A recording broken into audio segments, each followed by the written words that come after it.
ہم وہی کہیں گے جو ہمارا دین ہم کو بتاتا ہے.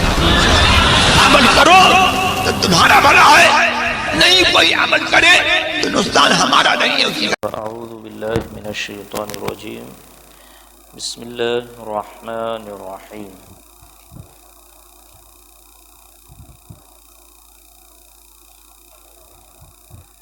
وما هو على الغیب بضنین. صدق اللہ العلی العظیم وصدق رسولہ النبی الامین المتین الکریم ونحن على ذلك لمن الشاہدین والشاکرین والحمد للہ رب العالمین. رب اشرح لی صدری ویسر لی امری واحلل عقدۃ من لسانی یفقہوا قولی. ان اللہ وملائکتہ یصلون علی النبی یا ایہا الذین آمنوا صلوا علیہ وسلموا تسلیما.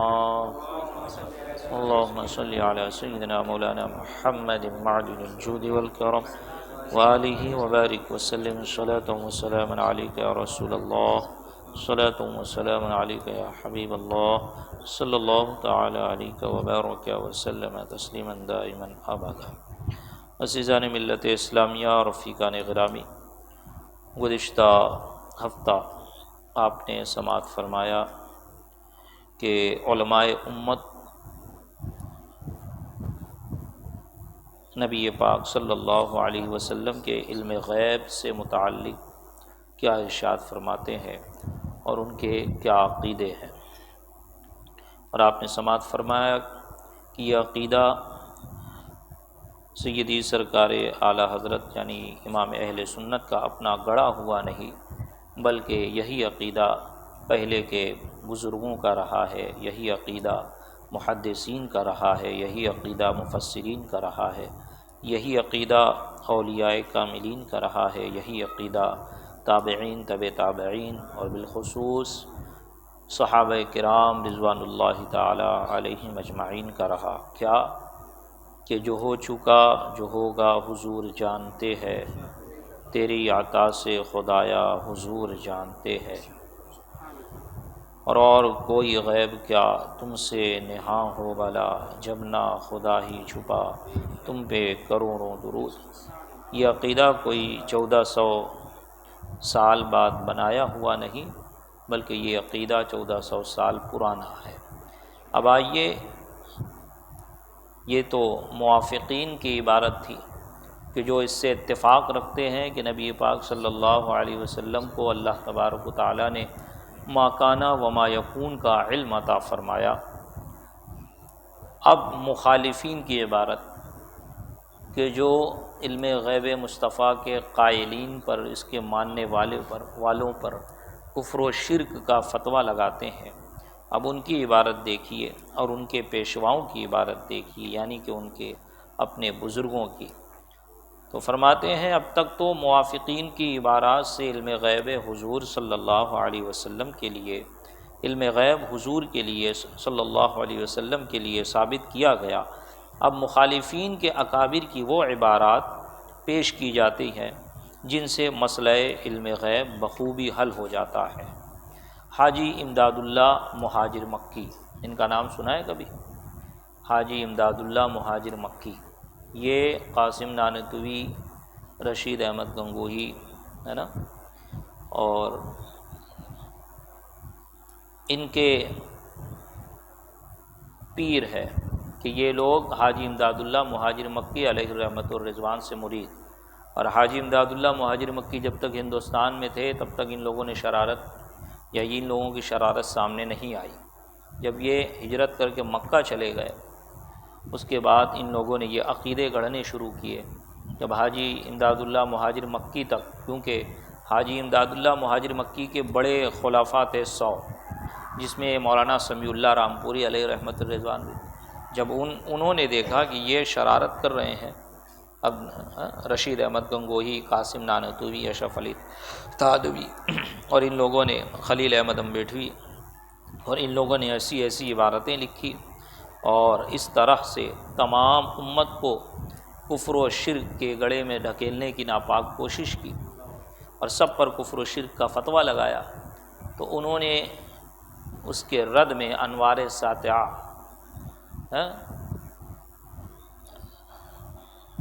براہین قاطعہ کے رد میں لکھا انوار ساطعہ۔ یہ حاجی امداد اللہ مہاجر مکی کے مرید بھی اور خلیفہ بھی مولانا سمیع اللہ رامپوری، انہوں نے رد کیا، اور پھر اس کے رد میں جو ہے غالباً اس کے رد میں براہین قاطعہ لکھی، تو پھر انہوں نے اس کے رد میں انوار ساطعہ میں مزید اضافہ کیا۔ یہ ہے کہ براہین قاطعہ کے رد میں انوار ساطعہ اخیر میں لکھی گئی، تو اس کے اوپر تقریض اس وقت کے بڑے بڑے علماء کرام، سیدی سرکار اعلیٰ حضرت نے بھی اس پہ تقریض لکھی اس کتاب پر، اور حاجی امداد اللہ مہاجر مکی نے بھی تقریض لکھی، اور حاجی امداد اللہ مہاجر مکی نے بعد میں ایک رسالہ لکھا جس کا نام ہفت مسئلہ رکھا۔ کیا؟ ہفت مسئلہ، ہفت کہتے ہیں فارسی میں 7 کو، وہ 7 مسائل جس پر ان لوگوں نے اعتراض کیے، ان لوگوں نے کفر و شرک کا فتویٰ لگایا، انہوں نے ثابت کیا کہ ہمارے بزرگوں کا عقیدہ رہا ہے، اور انہوں نے وہاں سے تنبیہ بھی کی ان کو، رشید احمد گنگوہی کو، قاسم نانوتوی۔ یہ اس لیے میں اتنی ڈیٹیل بتا رہا ہوں تاکہ آپ کو بھی معلوم ہو کہ سیدی سرکار اعلیٰ حضرت سے پہلے بھی اور سیدی سرکار اعلیٰ حضرت کے علاوہ بھی بہت سے سنی علماء نے ان کا رد کیا، یہاں تک کہ ان لوگوں کو کورٹ کچہری تک کے دوڑنا پڑی۔ کیوں؟ اس لیے کہ ان لوگوں کی ٹچ جو ہے، یہ لوگ انگریزوں کے غلام، یہ لوگ انگریزوں کے پٹھو، اور انگریزوں کو اپنے سر پہ بٹھا کے رکھتے۔ جب انگریز یہاں سے گئے تو ان لوگوں نے کانگریس کا دامن پکڑ لیا، اور آج بھی اس سے منسلک ہے۔ سمجھ میں آئی بات؟ تو یہ ہمیشہ سے ان لوگوں نے چاپلوسی کی، تو جب جب کوئی رد لکھتا تو وہ لوگ گھسیٹتے اور کیس کرتے اور طرح طرح سے پریشان کرنے کی کوشش کرتے ہیں۔ دریافت و ادراک مغیبات ان کو ہوتا ہے، دریافت و ادراک مغیبات یعنی چھپی ہوئی چیزیں، ان کو یعنی غیب کے مشاہدے وہ کرنے لگتے ہیں۔ ادراک کا معنی ہوتا ہے حاصل ہونا، ہے نا، دریافت کا معنی ہوتا ہے پانا، دریافت کرنا، یعنی انہیں غیب کا علم ہو جاتا ہے۔ اصل میں یہ علم حق ہے، یعنی سچا علم ہے۔ ہاں، حضرت صلی اللہ علیہ وسلم کو حدیبیہ اور حضرت عائشہ کے معاملہ کی خبر نہ تھی، اس کو دلیل اپنے دعویٰ کی سمجھتے ہیں، یہ غلط ہے، کیونکہ علم کے واسطے توجہ ضروری ہے نا۔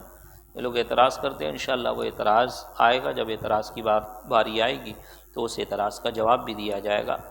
اجمالی طور پر بتا دوں کہ یہ لوگ اعتراض کرتے ہیں صلح حدیبیہ کے وقت، جب حضرت عثمان غنی رضی اللہ تعالیٰ عنہ کو نبی پاک صلی اللہ علیہ وسلم نے مکہ بھیجا، ہے نا، اپنا وکیل بنا کر مکہ بھیجا کہ جاؤ مکہ والوں سے کہو، یا سفیر بنا کر کہ مکہ والوں سے کہو کہ ہم عمرہ کرنے آئے ہیں، ہم جنگ کرنے نہیں آئے۔ جب حضرت عثمان غنی رضی اللہ تعالیٰ عنہ مکہ گئے تو پیچھے یعنی لشکر جو حدیبیہ کے مقام پر جو مسلمان تھے وہاں پر یہ شور ہو گیا کہ حضرت عثمان غنی رضی اللہ تعالیٰ عنہ کی شہادت ہو گئی۔ تو یہ اعتراض کرتے ہیں کہ اگر ان کی شہادت تو ہوئی نہیں تھی، وہ باحیات تھے، تو نبی پاک صلی اللہ علیہ وسلم کو جب علم غیب تھا تو آپ نے بتا کیوں نہیں دیا سارے صحابہ کو، اور ان کی پریشانی کیوں نہیں دور کر دی ہے کہ بھئی حضرت عثمان غنی رضی کہ عثمان جو ہے شہید نہیں ہوئے ہیں، وہ باحیات ہے، ٹینشن لینے کی ضرورت نہیں ہے، پریشان ہونے کی کوئی بات نہیں ہے۔ تو پتہ چلا کہ نہیں بتایا تو اس کا مطلب علم غیب نہیں ہے، یہ ایک اعتراض کرتے ہیں۔ دوسرا اعتراض کہ حضرت عائشہ صدیقہ رضی اللہ تعالیٰ عنہ کا جو ہار گم ہو گیا ہے اور اس کی وجہ سے قافلے کو روکنا پڑا، اور پھر پتہ چلا کہ ان کا ہار جو ہے اونٹ کے نیچے تھا، تو یہ لوگ اعتراض کرتے ہیں کہ جب علم غیب تھا تو ہار کا بتا کیوں نہیں دیا کہ اونٹ کے نیچے تھا، بتا دیے ہوتے۔ تو اسی کو کہہ رہے ہیں کہ یہ علم غیب یہ حق ہے، یہ انبیاء کو ہوتا ہے، اور انبیاء کی عطا سے ان کے اولیاء، امت کے اولیاء کو ہوتا ہے۔ تو نبی پاک صلی اللہ علیہ وسلم کو حدیبیہ اور حضرت عائشہ کے معاملہ کی خبر نہ تھی، اس کو دلیل اپنے دعویٰ کی سمجھتے ہیں۔ یہ دعویٰ کرتے ہیں کہ علم غیب نہیں تھا، اس کو دلیل کے طور پر کیا لاتے؟ یہ 2 واقعہ، تو بولے اس کو دلیل اپنے دعویٰ کی سمجھتے ہیں، یہ غلط ہے، کیونکہ علم کے واسطے توجہ ضروری ہے۔ سمجھ میں آئی بات؟ کہ علم کے واسطے توجہ ضروری ہے، کہ اس طرف توجہ نہ ہونا یا اس طرف توجہ نہ دینا اس کا مطلب یہ نہیں ہے کہ ان کو علم نہیں، حالانکہ اس میں حکمت پوشیدہ ہے۔ حضرت عائشہ صدیقہ رضی اللہ تعالی عنہا کا جو ہار گم ہوا وہاں پر قافلہ رکا اور پھر اس کے بعد آیت تیمم نازل ہوئی، تو یہ حضرت عائشہ صدیقہ رضی اللہ تعالی عنہ کے ہار گمنے کے صدقے میں لوگوں کو تیمم کی آیت اور تیمم کا حکم ملا، تیمم کا موقع ملا، اور امت محمدیہ کے حق میں ساری مٹی کو پاک کر دیا گیا کہ جو پاک مٹی سے تیمم کرے اس کا تیمم ہو جائے گا جبکہ شرائط پائی جائے۔ اور اسی طرح صلح حدیبیہ میں نبی پاک صلی اللہ علیہ وسلم کو اگر علم نہیں تھا کہ عثمان شہید نہیں ہوئے ہیں، تو جب بیعت رضوان صلح حدیبیہ ملی تو آپ نے کیا فرمایا؟ آپ نے جب بیعت لی تو اس وقت فرمایا کہ عثمان یہاں اگرچہ موجود نہیں ہے لیکن عثمان اللہ و رسول کے کام کے لیے گئے، کیونکہ نبی پاک نے ان کو حکم دیا تھا، اور نبی پاک کا حکم گویا اللہ کا حکم ہے نا، نبی پاک کی اطاعت کرنا گویا کہ اللہ کی اطاعت کرنا۔ وَمَن يُطِعِ الرَّسُولَ فَقَدْ أَطَاعَ اللَّهَ، کہ جس نے رسول کی اطاعت کی وہ اللہ کی اطاعت سے سبکدوش ہو گیا، یعنی کہ اس نے اللہ کی اطاعت کر لی۔ رسول اور اللہ کے حکم اور رسول اور اللہ کی اطاعت، رسول اور اللہ کا فرمان الگ الگ نہیں ہے، جو نبی پاک کہتے ہیں وہ اللہ کا حکم ہی ہوتا ہے۔ تو حضرت عثمان غنی رضی اللہ تعالی عنہ جو گئے، نبی پاک نے فرمایا وہ اللہ اور رسول کی اطاعت میں ہے، تو پھر اس کے بعد آپ نے فرمایا یہ عثمان کا ہاتھ، اور آپ نے حضرت عثمان رضی اللہ تعالی عنہ کی بیعت لی۔ اگر ان کی شہادت کا علم نہیں تھا یا یہ کہ وہ باحیات ہے اس کا علم نہیں تھا تو آپ نے کیسے بیعت لی؟ کیا جس کی شہادت ہو جائے، جس کا انتقال ہو جائے اس کی بیعت لی جاتی ہے؟ نہیں۔ تو پتہ چلا نبی پاک صلی اللہ علیہ وسلم کو حضرت عثمان غنی کی حیات کا علم تھا، تبھی تو آپ نے بیعت لی۔ ٹھیک، اب دیکھیں مولوی رشید احمد صاحب گنگوہی لطائف رشیدیہ صفحہ 27 میں فرماتے ہیں کہ انبیاء علیہم السلام کو ہر دم مشاہدہ امور غیبیہ، مشاہدہ امور غیبیہ اور تیقظ و حضور حق تعالی کا رہتا ہے۔ کما قال النبی علیہ السلام لو تعلمون ما اعلم لضحکتم قلیلا ولبکیتم کثیرا، کہ جو چیز میں جانتا ہوں اگر تم جان لو یا تم جانتے، نبی پاک صلی اللہ علیہ وسلم نے فرمایا تو جو چیز میں جانتا ہوں یا جو مجھے معلوم ہے وہ تم جانتے، تمہیں اس کا علم ہوتا تو تم بہت تھوڑا ہنستے اور بہت زیادہ روتے۔ سمجھ میں آئی بات؟ اور فرمایا انی ارا ما لا ترون، کہ جو میں دیکھتا ہوں وہ تم نہیں دیکھتے۔ رشید احمد گنگوئی خود کہہ رہے ہیں۔ مولوی اشرف علی تھانوی تکمیل الیقین مطبوعہ ہندوستان پرنٹنگ پریس صفحہ نمبر 135 میں فرماتے ہیں کہ شریعت میں وارد ہوا ہے کہ رسل و اولیاء غیب اور آئندہ کی خبر دیا کرتے ہیں، کیونکہ جب خدا غیب اور آئندہ کے حوادثات کو جانتا ہے، اس لیے کہ ہر حادث اس کے علم سے، اسی کے ارادے کے متعلق ہونے سے، اسی کے فعل سے پیدا ہوتا ہے، تو پھر اس سے کون امر مانے ہو سکتا ہے کہ یہی خدا ان رسل و اولیاء میں سے جسے چاہے اسے غیب یا آئندہ کی خبر دے دے، اگرچہ ہم اس کے قائل ہیں کہ فطرت انسانی کا یہ مقتضی نہیں یا مقتضا نہیں کہ وہ بذاتی ہی اور خود مغیبات میں سے کسی شے کو جان سکے، لیکن اگر خدا کسی کو بتا دے تو اس کو کون روک سکتا ہے نا؟ پس ان لوگوں کو جو کچھ معلوم ہوتا ہے وہ خدا کے بتانے سے ہی معلوم ہوتا ہے، اور پھر وہ لوگ اوروں کو خبر دے دیتے ہیں۔ ان میں سے ایسا کوئی نہیں جو بذات ہی علم غیب کا دعویٰ کرتا ہے، چنانچہ شریعت محمدیہ بالذات علم غیب کے دعویٰ کرنے کو اعلیٰ درجہ کی ممانعت میں شمار کرتی ہے، اور جو اس کا دعویٰ کرے اس کو کافر بتاتی ہے۔ تو یہی عقیدہ تو ہمارا ہے۔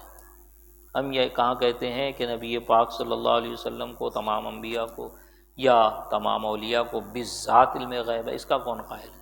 اس کا تو کوئی قائل نہیں۔ ہم تو یہی کہتے ہیں کہ اللہ تبارک و تعالیٰ اپنے انبیاء کرام کو، بالخصوص نبی پاک صاحب الاولاق صلی اللہ علیہ وسلم کو اور ان کی عطا سے اولیاء کرام کو علم غیب عطا فرماتا ہے نا۔ اور ایک بات یہاں پر چلے ایک دو مولوی قاسم نانوتوی کی بھی سن لے، اس کے بعد عرض کرتا ہوں۔ مولوی محمد قاسم صاحب نانوتوی تحذیر الناس کے صفحہ 4 پر، یہ تحذیر الناس ہے۔ تحذیر الناس ایسی کتاب ہے کہ خود یہ لوگ کہتے ہیں، اور خود ان کے ماننے والے اس وقت کے جو ان کے چیلے چپاٹے تھے، وہ کہتے ہیں کہ جب مولوی قاسم نانوتوی صاحب نے تحذیر الناس لکھی تو اس کے بعد ان کو گلی میں منہ چھپا کے نکلنا پڑتا۔ کیوں نکلنا پڑتا تھا؟ جہاں جاتے وہاں بے عزتی ہوتی۔ اس سے جو بات انہوں نے لکھی اس سے پہلے 1400 سال 1300 1250 سال میں امت کے کسی عالم نے لکھی۔ تو یہ تحریف نہیں دین کی تو اور کیا ہے؟ یہ بدعت نہیں تو اور کیا؟ دین میں ایسی چیزیں نکالنا جو قرآن و حدیث سے ثابت ہی نہ، وہ بدعت نہیں تو اور کیا ہے؟ اور مغلظات، یا نبی پاک صلی اللہ علیہ وسلم کے نبوت، ختم نبوت کا انکار اسی نے کیا۔ اس نے کھچڑی پکائی اور لے کے بھاگ گیا قادیانی۔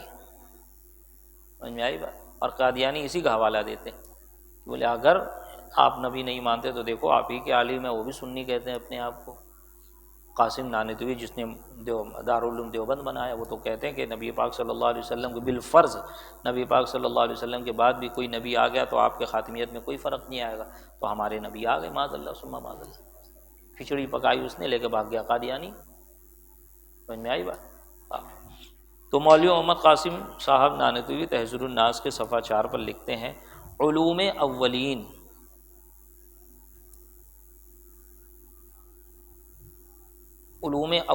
اور ہیں اور علوم آخرین اور، لیکن وہ سب علم رسول اللہ صلی اللہ علیہ وسلم میں مجتمع ہے۔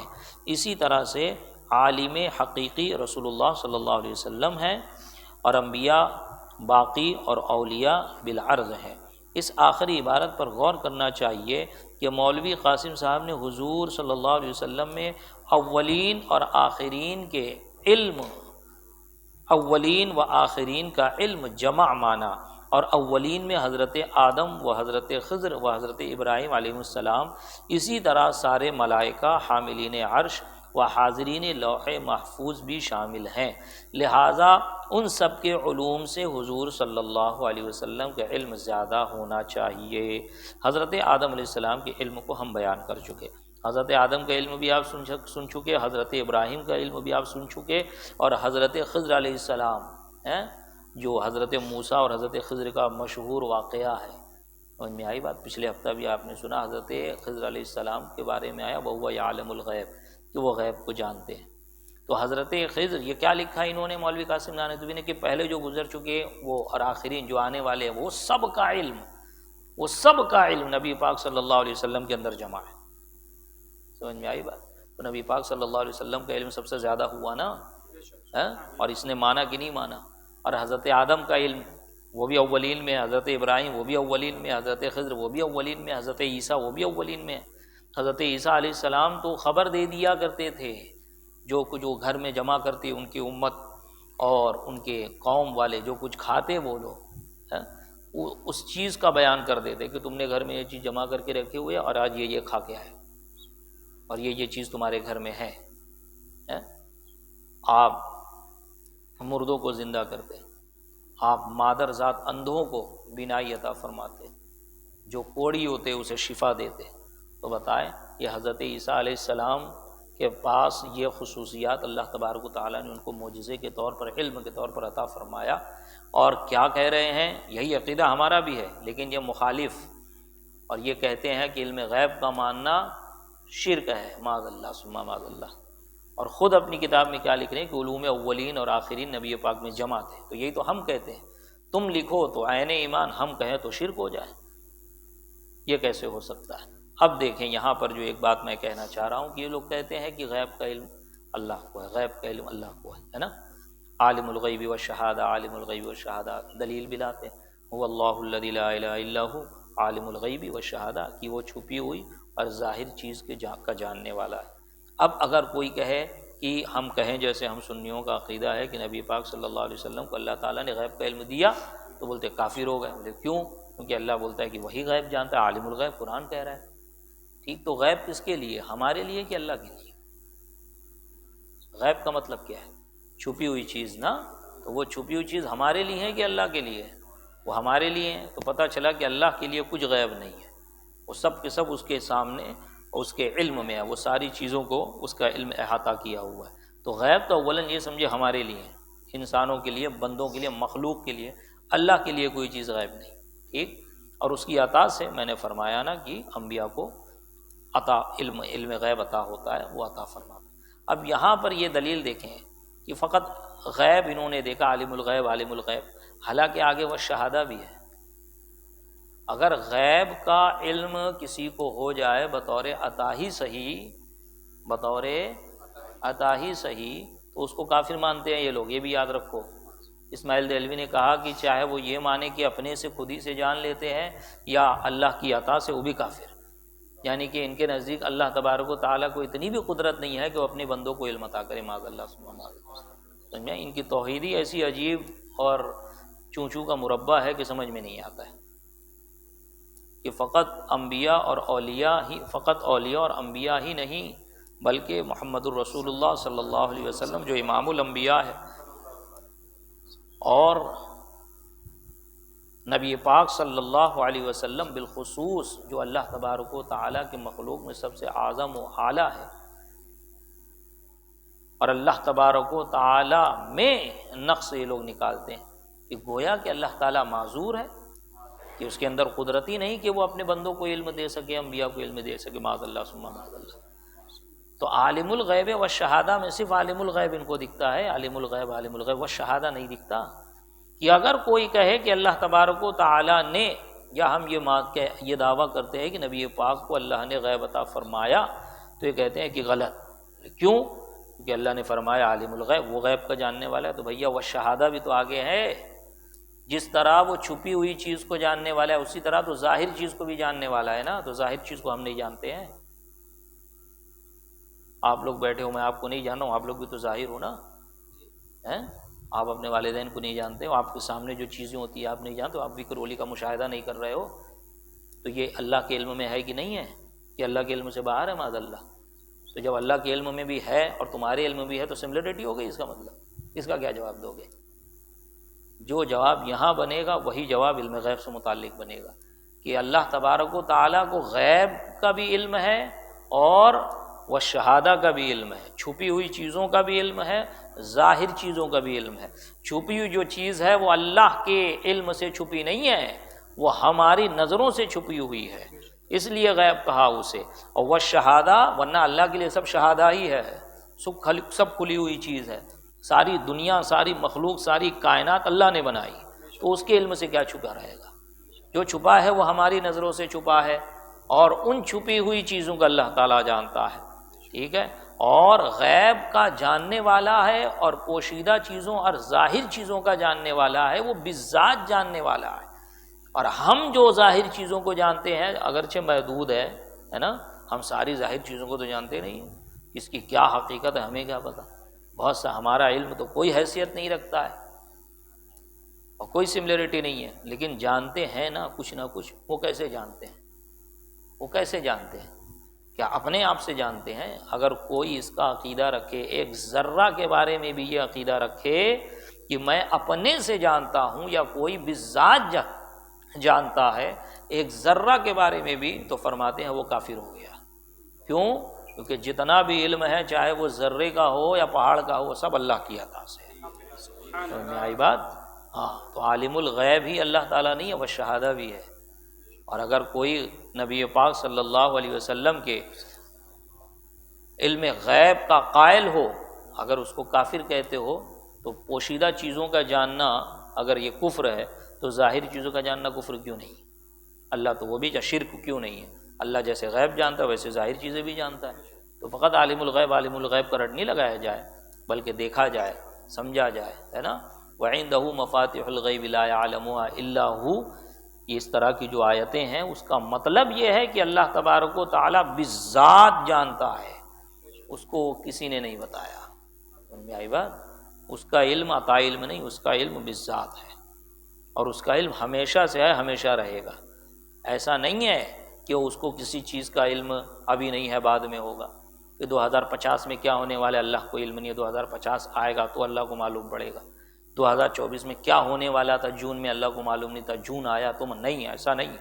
اس کا علم ازلی ہے، ابدی ہے، قدیم ہے، ہمیشہ سے وہ جانتا ہے، اس کا علم ہمیشہ سے ہے اور ہمیشہ رہے گا، اس کے سامنے تو کوئی چیز چھپی ہوئی نہیں ہے نا۔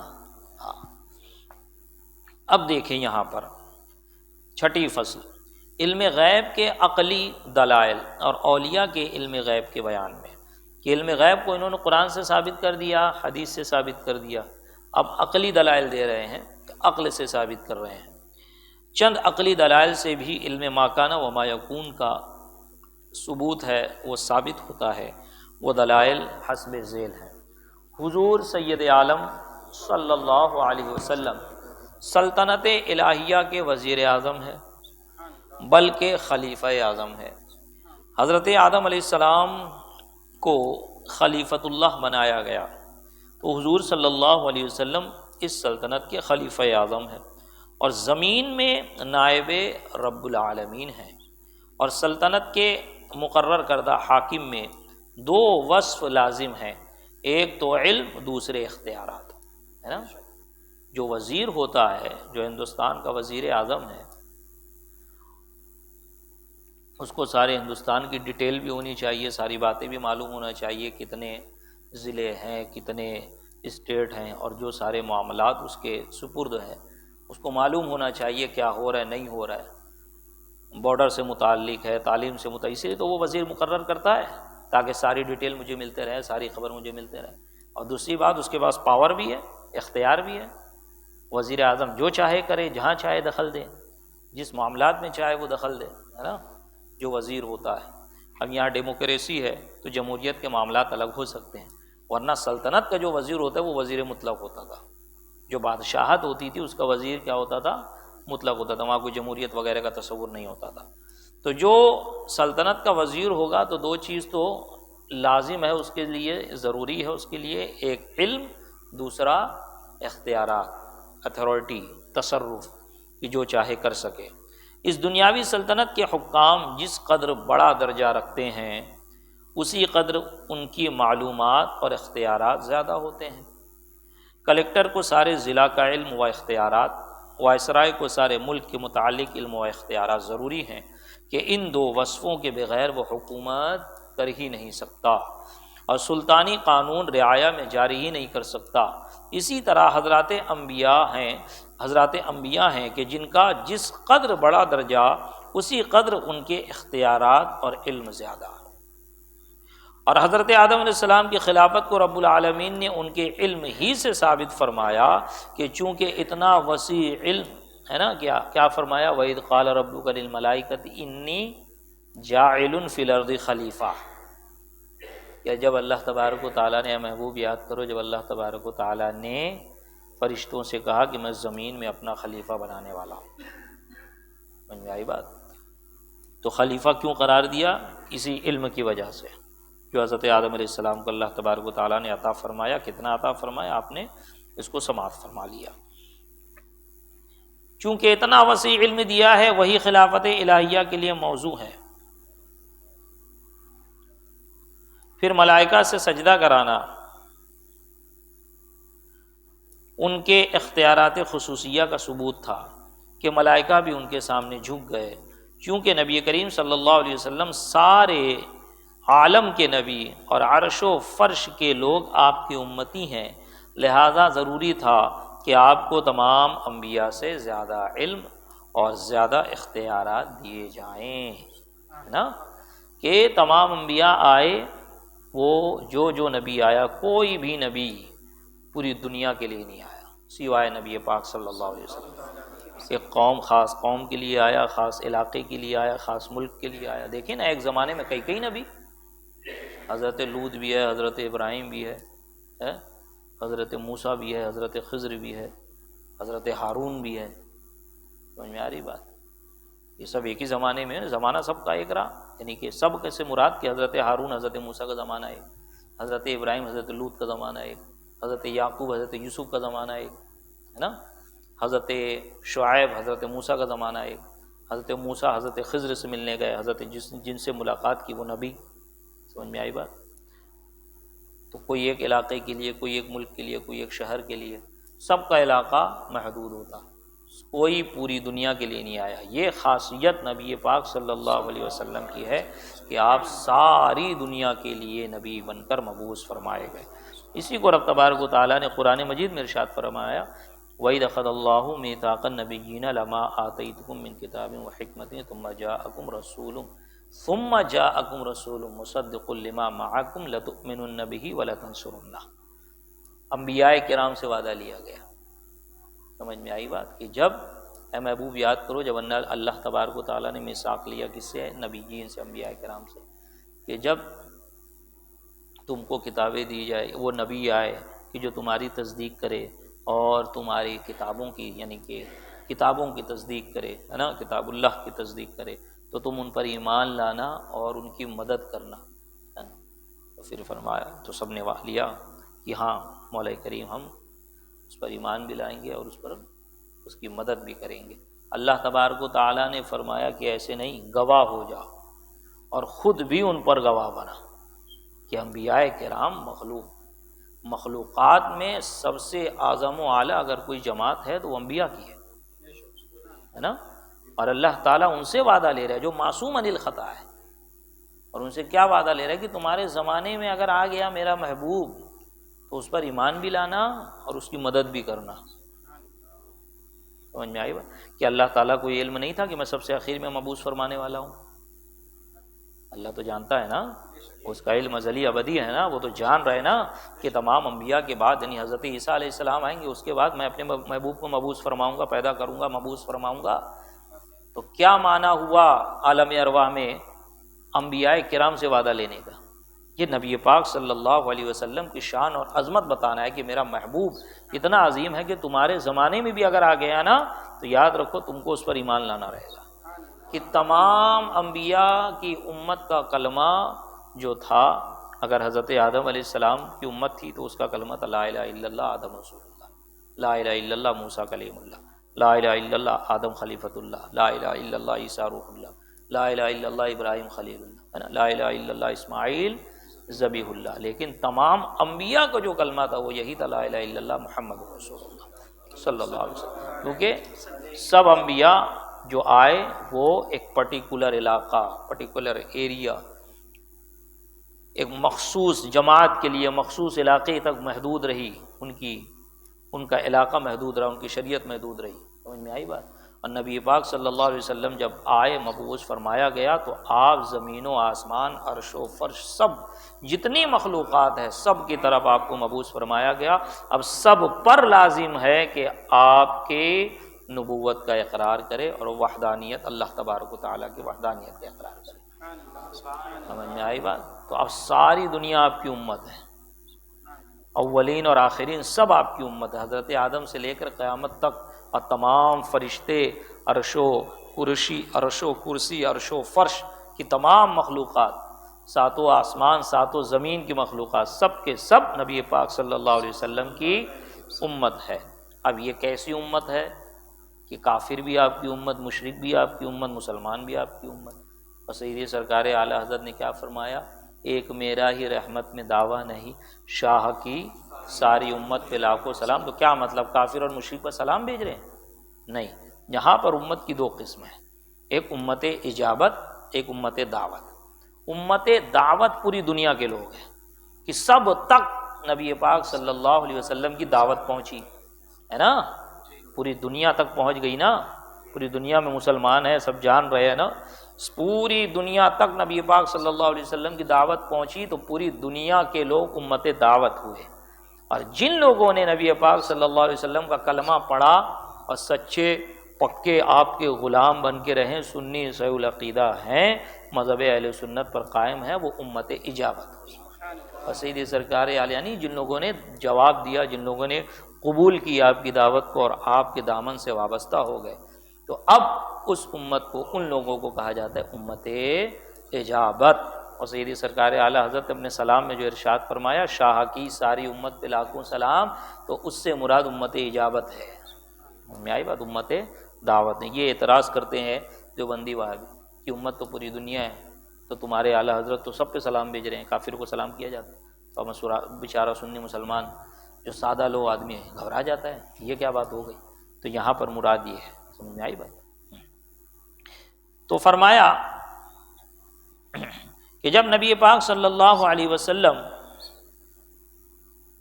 سارے عالم کے نبی اور عرش و فرش کے لوگ آپ کی امتی ہیں، لہٰذا ضروری تھا کہ آپ کو تمام انبیاء سے زیادہ علم اور زیادہ اختیارات دیے جائیں.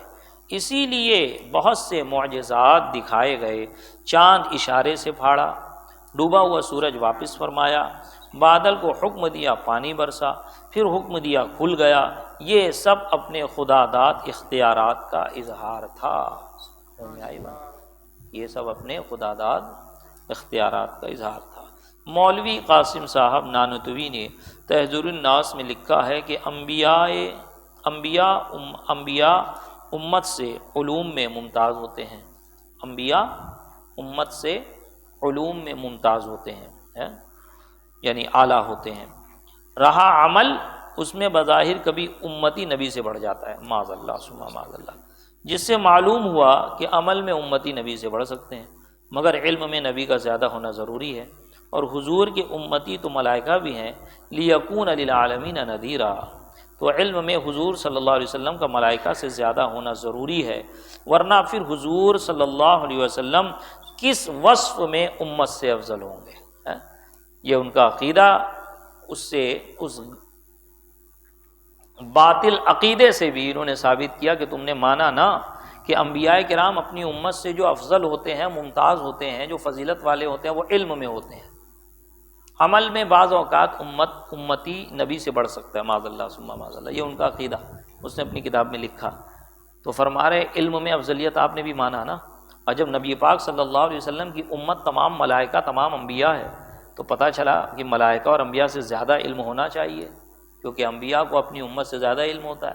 تو حضرت آدم سے زیادہ علم نبی پاک کو، حضرت ابراہیم سے زیادہ علم نبی پاک کو، حضرت خضر سے زیادہ علم نبی پاک کو، حضرت ملک الموت جو پوری دنیا کے لوگوں کی روح قبض کرتے ہیں، ان کے علم سے زیادہ علم نبی پاک صلی اللہ علیہ وسلم کو. تو آپ کے علم کی فضیلت ماننی پڑے گی. اگر یہ وصف نہ مانا جائے تو امتی سے زیادہ علم کیسے ہوگا؟ تو لہذا یہ ماننا پڑے گا کہ نبی پاک صلی اللہ علیہ وسلم کو تمام امت، اور تمام آپ کی امت کون ہے؟ تمام لوگ آپ کی امت ہے. تمام مخلوقات، عرش و فرش کی تمام مخلوقات آپ کی امت ہے. تو لہذا تمام امت سے زیادہ علم نبی پاک صلی اللہ علیہ وسلم کو. اور ملائکہ حاضرین و لوح محفوظ کو تو ما کان و ما یکون کا علم ہے نا. جو لوح محفوظ کو جو ملائکہ دیکھ رہے ہیں تو انہیں پتہ ہی ہے نا کہ کیا ہو چکا ہے اور کیا ہونے والا ہے، کیونکہ اس میں ہر خشک و تر کا ذکر ہے. ابتدائے آفرین، یعنی کہ جب سے دنیا بنی تب سے لے کے جب دنیا ختم ہوگی تب تک کا ذکر اس میں ہے. جنتی اور دوزخی تک کا، دوزخی تک کا ذکر ہے کہ کون جنتی ہے کون دوزخی ہے. تو یہ علم تو ان ملائکہ کو بھی حاصل ہے جو لوح محفوظ پہ کھڑے ہیں، ہے نا. یہ علم ان کو بھی ہے نا. اور یہ بھی نبی پاک صلی اللہ علیہ وسلم کی امت. اور اگر تم یہ کہو کہ ما کان و ما یکون، جو کچھ ہو چکا جو کچھ ہونے والا ہے وہ نبی پاک کو اس کا علم نہیں ہے، تو گویا فرشتوں کو نبی پاک صلی اللہ علیہ وسلم سے زیادہ علم ہے، کہ وہ تو دیکھ رہے ہیں، وہ تو پڑھ رہے ہیں، ان کے علم میں سب کچھ ہے، اور نبی پاک کے علم میں کچھ نہیں ہے. معاذ اللہ ثم معاذ اللہ. سمجھ میں آئی؟ یہ عقیدہ رکھنے سے کیا کیا خرابیاں لازم آتی ہے. تو لہذا اس طرح کے اعتراض سن کے گھبرانے کی ضرورت نہیں ہے، بلکہ اس طرح کے اعتراض جب ذہن میں آئے، ہر وہ بات جس سے کسی نبی یا کسی ولی یا اللہ کے برگزیدہ بندے کی شان میں گستاخی کا پہلو نظر آتا ہو، اس سے فوراً ذہن سے نکال دو، ورنہ اس پہ کان دھرو. سمجھ میں آئی بات؟ ہاں. تو ما کان و ما یکون کا علم تو انہیں بھی ہے جو لوح محفوظ کے حافظ، جو لوح محفوظ کے سامنے کھڑے ہیں اور لوح محفوظ کے سامنے حاضر ہیں. لہٰذا ضروری ہے کہ حضور صلی اللہ علیہ وسلم کو اس سے بھی زیادہ علم ہو. یہ بات تو عقل میں آنے والی، یہ عقلی دلیل دے رہے ہیں. تیسری بات، چند سال کامل استاد کی صحبت میں رہ کر انسان عالم بن جاتا ہے. حضور صلی اللہ علیہ وسلم قبل ولادت پاک کروڑوں برس رب تبارک و تعالیٰ کی بارگاہ خاص میں حاضر رہے، تو حضور کیوں نہ کامل عالم ہو، ہے نا. کہ نبی پاک کا استاد کون ہے؟ نبی پاک کا کوئی استاد ہے؟ کوئی استاد نہیں. ارے بھائی، نبی پاک کی کیا خاصیت؟ کسی بھی نبی کا کوئی استاد نہیں ہوتا ہے. میں آئی بات.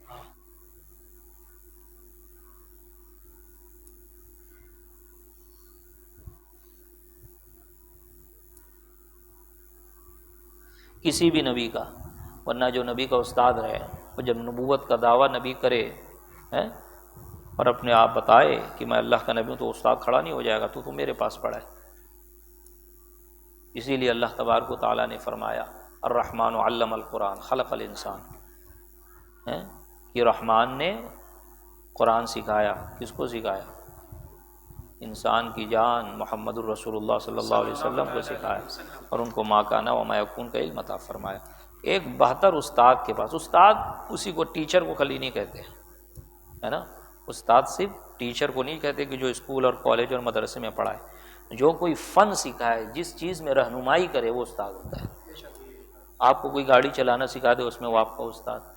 آپ کو کوئی گاڑی بنانا سکھا دے، اس میں وہ آپ کا استاد۔ آپ کو گھر بنانا سکھا دے، اس میں وہ آپ کا استاد۔ آپ کو کوئی کوکنگ کرا دے، کوکنگ سکھا دے، آپ کا اس میں استاد۔ تو استاد ہر فیلڈ میں، جیسے باکسنگ کا استاد ہوتا ہے، اور کیا نام ہے، کشتی کا استاد ہوتا ہے، ٹھیک ہے۔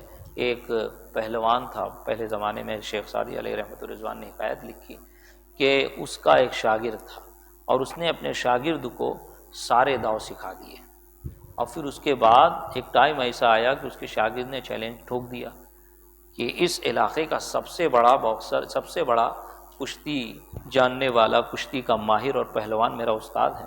بولے میں اس سے زیادہ جانتا ہوں، اور مجھے اس سے زیادہ داؤ آتے ہیں، اور میں اس کو آرام سے پٹک سکتا ہوں۔ تو استاد نے کہا ٹھیک ہے، کوئی بات نہیں، سمجھ میں آئی بات۔ اور پھر اس کے بعد اکھاڑے لگے، دنگل شروع ہوا، اور جب استاد نے اس کو پچھاڑا مارا تو شاگرد حیران رہ گیا۔ تو استاد نے کہا یہی ایک داؤ تھا جو میں نے تجھے نہیں سکھایا، اور آج کے دن کے لیے نہیں سکھایا تھا، کہ مجھے تھا ڈر کہ تو کل کو دعویٰ کرے گا تو میں ساری دنیا کے سامنے ثابت کر سکوں تیرے سے بڑا پہلوان میں ہوں۔ سمجھ میں آئے گا؟ تو استاد کے اندر جتنا علم، جتنا پاور، جتنی صلاحیت رہے گی، اسی طرح تو اس کا شاگرد ہوگا۔ ایک شاگرد کے اندر، ایک اسٹوڈنٹ کے اندر کتنی مہارت ہے، یہ کیسے پتہ چلے گا؟ اس کے استاد کے ذریعے۔ اور اس استاد کے اندر کتنی مہارت ہے، کیسے پتہ چلے گا؟ اس کے شاگرد کے ذریعے۔ سمجھ میں آئی بات؟ جتنا ہوگا اتنا ہی تو سکھائے گا، اور جو سیکھے گا اس کے پاس اتنا ہی ہے۔ اگر بہت بڑا ماہر ہے اور سکھا نہیں رہا ہے صحیح سے، مطلب اپنا فرض صحیح سے ادا نہیں کر رہا ہے۔ تو یہاں تو انبیاء کرام، بالخصوص نبی پاک صلی اللہ علیہ وسلم کا کوئی استاد ہی نہیں۔ پورا عرب دیکھ رہا ہے، پورا مکہ دیکھ رہا ہے کہ یہ جو ہمارے سامنے پلے بڑے ہیں، نہ انہوں نے کسی سے پڑھا، نہ کچھ نہیں، اور یہ نبوت کا دعویٰ کر رہے ہیں۔ اور جتنے سال، یعنی 40 سال کی زندگی، اسی لیے جب وہ لوگ ندوہ میں جمع ہوئے، دارالندوہ میں، کہا اور یہ میٹنگ کی کہ کوئی ایک نام دے دیا جائے کہ سارے لوگ محمد صلی اللہ علیہ وسلم کو اسی نام سے پکارے۔ تو کہا ٹھیک ہے، ان کو جادوگر کہتے ہیں، ساحر، ٹھیک، بولے ساحر کہہ کے پکاریں گے، جادوگر کہہ کے پکاریں گے، تو خود ہی کہتے ہیں لیکن جادو تو وہ تو کرتے ہی نہیں، وہ جادوگر تو ہے نہیں۔ بولے ٹھیک ہے، ان کو مجنون کہہ کے پکاریں گے کہ پاگل ہو گئے، معاذ اللہ ثم معاذ اللہ، پھر خود ہی کہتے ہیں کہ پاگل تو وہ ہے نہیں، مجنون تو ہے نہیں۔ الغرض جتنا برا نام سوچتے اور جتنا برا نام پیش کرتے، خود ہی اس کو رد کر دیتے کہ کیا کہیں ان کو، ان کی پوری 40 سالہ زندگی ہمارے سامنے ہے، وہ صادق ہے، امین ہے، امانتوں کو رکھنے والے، امانتوں کی حفاظت کرنے والے، ہمیشہ سچ بولنے والے، کبھی بتوں کو عبادت نہیں کی۔ یہاں تک کہ بڑے بڑے کئی جنگیں قبیلہ عرب کے درمیان جنگیں ہوا کرتی، نبی پاک صلی اللہ علیہ وسلم نے اعلان نبوت سے پہلے ہی صلح کرا کے ان کے اندر امن قائم کیا۔ تو یہ ساری چیزیں ان لوگوں کے نظر میں، بولے ہم کس طرح ان کو غلط ثابت کریں، کیا عیب نکالے، کوئی عیب ہی نہیں ہے۔ اور بے شک اللہ تبارک و تعالیٰ نے آپ کو بے عیب پیدا فرمایا۔ یہی فرمایا نا حضرت حسان بن ثابت رضی اللہ تعالیٰ عنہ نے، کیا فرمایا؟ وَأَحْسَنُ مِنْكَ لَمْ تَرَ قَطُّ عَيْنِي وَأَجْمَلُ مِنْكَ لَمْ تَلِدِ النِّسَاء وَأَحْسَنُ مِنْكَ لَمْ تَرَ قَطُّ عَيْنِي، کہ میری آنکھ نے آپ سے زیادہ حسین یا رسول اللہ دیکھا ہی نہیں۔ وَأَجْمَلُ مِنْكَ لَمْ تَلِدِ النِّسَاء، اور آپ جیسا جمیل، حسین و جمیل کسی عورت نے جنا ہی نہیں۔ خلقتا مبرأ من کل عیب، آپ کو ہر عیب سے پاک پیدا فرمایا گیا۔ کأنک قد خلقت کما تشاء، اور آپ کو ایسا ہی پیدا فرمایا گیا جیسا آپ چاہتے تھے۔ تو یہ عرب والے گواہی دے رہے ہیں، اور کوئی استاد بھی نہیں ہے، اور جب نبوت کا دعویٰ کر رہے ہیں تو پتہ چلا کہ نبی کا استاد اللہ تعالیٰ ہوتا ہے، اللہ ان کو سکھاتا ہے۔ اور جب اللہ تبارک و تعالیٰ اپنے محبوب کو سکھا رہا ہے تو دنیا کا استاد اپنے شاگرد پر پوری توجہ دیتا ہے اور شاگرد پوری توجہ سے پڑھتا اور سیکھتا ہے تو وہ ماہر ہو جاتا ہے، مثل استاد ہو جاتا ہے۔ جب اللہ تبارک و تعالیٰ اپنے نبی کو سکھائے گا، اپنے نبی کو پڑھائے گا، الرحمن علم القرآن، رحمان نے اپنے محبوب محمد مصطفیٰ صلی اللہ علیہ وسلم کو قرآن سکھایا، تو قرآن میں ایسی کوئی بات ہے ہی نہیں جو چھپی ہو، کوئی ایسی چیز ہے ہی نہیں جو باقی ہو، اس میں ہر خشک و تر کا ذکر ہے۔ تو اللہ تبارک و تعالیٰ نے ساری چیزوں کا علم ہی عطا فرما دی۔ سمجھ میں آئی بات؟ وہ چند سال کامل استاد، چلیے آخری ختم کریں انشاءاللہ اگلے ہفتے اس پر آگے درس ہوگا۔ چند سال کامل استاد کی صحبت میں رہ کر انسان عالم بن جاتا ہے۔ حضور صلی اللہ علیہ وسلم قبل ولادت پاک کروڑوں برس رب تعالیٰ کی بارگاہ خاص میں حاضر رہے، تو حضور کیوں نہ کامل عالم ہوں؟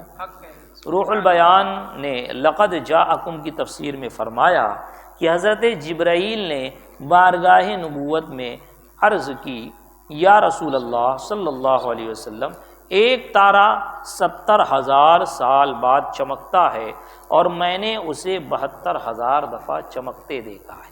جب نبی پاک صلی اللہ علیہ وسلم نے عمر پوچھی کہ اے جبرائیل تمہاری عمر کیا ہے، تو حضرت جبرائیل نے فرمایا، یا رسول اللہ اتنا تو نہیں یاد، ہاں اتنا معلوم ہے کہ ایک تارا 70,000 سال بعد چمکتا ہے اور میں نے اس کو 72,000 دفعہ دیکھا ہے، چمکتے ہوئے دیکھا ہے۔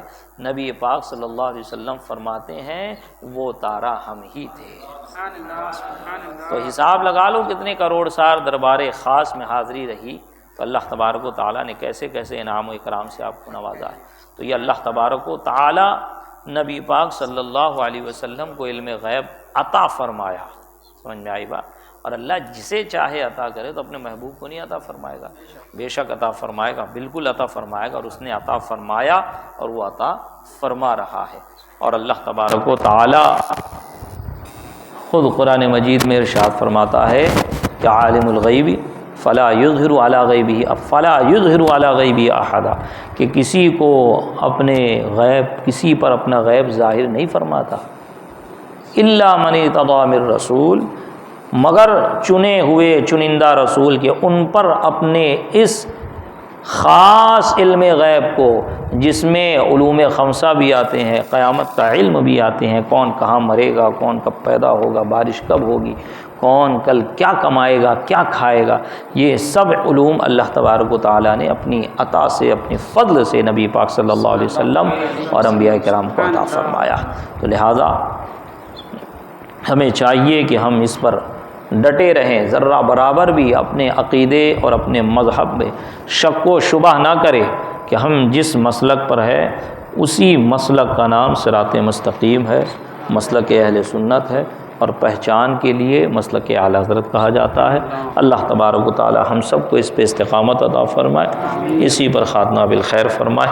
وآخر دعوانا ان الحمد للہ رب العالمین۔ السلام علیکم۔